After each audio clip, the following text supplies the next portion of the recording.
Même hier, j'ai eu un souci avec l'un de mes fournisseurs sur la plateforme Alibaba. Donc, c'est ça qui m'a d'ailleurs poussé à faire cette vidéo.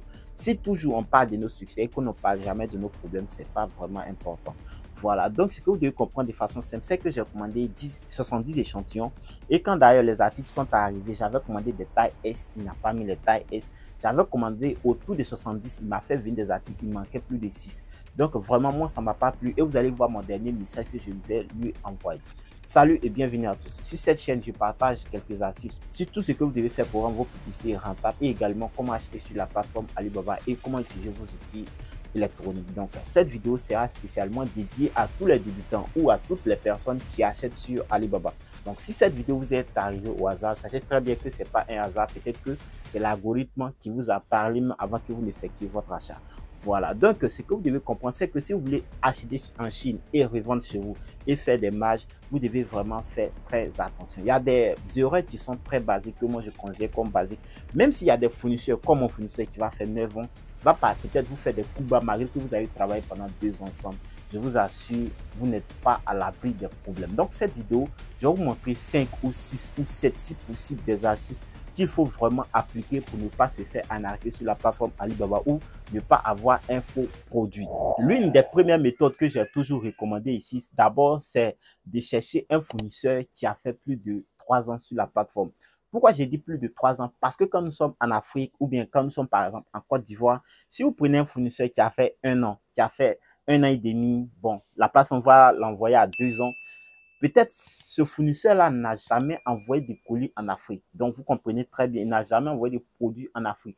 Donc, c'est avec vous qu'il va apprendre. Donc, ce qui veut dire que la probabilité pour que votre produit n'arrive pas est très élevée. La deuxième chose à faire, c'est de s'assurer de faire toutes les vérifications. Donc, quand je parle de vérification ici, c'est de s'assurer que les commentaires sur le produit sont vraiment très bons. C'est de s'assurer également que le fournisseur, il est très bien noté sur la plateforme, il est vérifié, la marchandise est assurée. Et quand vous allez commencer à échanger avec la personne, vraiment que la personne, c'est quelqu'un qui est ouvert à la conversation. Donc, si c'est quelqu'un qui est fermé, qui ne veut pas répondre à vos questions, mon cher, cherchez votre photo et puis allez chercher d'autres produits, un autre fournisseur et puis commencer à discuter. La troisième méthode que je vais vous recommander vraiment, c'est d'échanger sur la plateforme Alibaba. Donc, de ne pas quitter la plateforme Alibaba, de ne pas aller ailleurs. Par exemple, vous allez échanger avec un fournisseur et bon, vous allez voir, vous écrivez aujourd'hui, salut, salut, il répond salut. Vous écrivez, je veux tel produit, il répond et puis bon, vous allez le voir, il est déconnecté.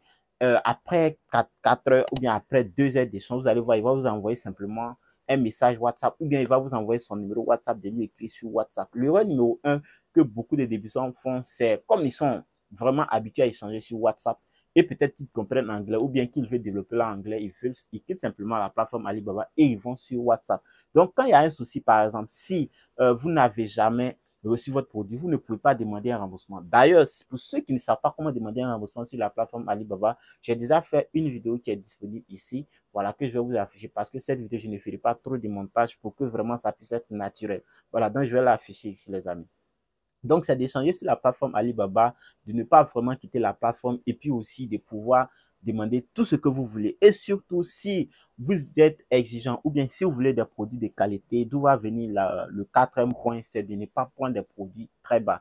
Voilà, quand vous arrivez sur la plateforme Alibaba, je vous assure que peut-être vous allez voir un produit que vous voyez qui coûte 2 dollars. Quand vous allez demander au fournisseur, le fournisseur va dire que ça coûte 5 dollars. Voilà, donc je sais que ça arrive à tout le monde. Les gens disent non, la plateforme, en fait, c'est pas la plateforme qui manque. Quand vous arrivez, c'est que vous allez voir que le produit là, quand vous cliquez sur le produit, vous allez voir juste en dessous, c'est qu'il y a les prix qui sont affichés. C'est-à-dire, si vous voulez 4, si vous voulez entre 4 et 100, voilà, à tel prix, vous pouvez l'avoir, c'est un peu élevé. Si vous voulez entre 101 et 900, voilà, combien vous pouvez l'avoir, c'est un peu plus bas. Et si vous voulez plus de 10 000, voilà combien vous pouvez l'avoir, l'unité. Et là, c'est moins élevé. Voilà, donc si par exemple, la plateforme affiche comme ça, c'est pour ne pas que vous faites également en arrêt. Mais ce qui arrive, c'est que par exemple, il y a des gens qui vont arriver, qui se croient vraiment des chefs du marketing ou qui se croient plus malins. Quand ils arrivent, ils disent, bon, je veux entre 4 et 100 là, mais je veux au prix des 10 000. Donc, vous comprenez très bien, c'est que vous demandez quelque chose d'abord qui n'est même pas applicable.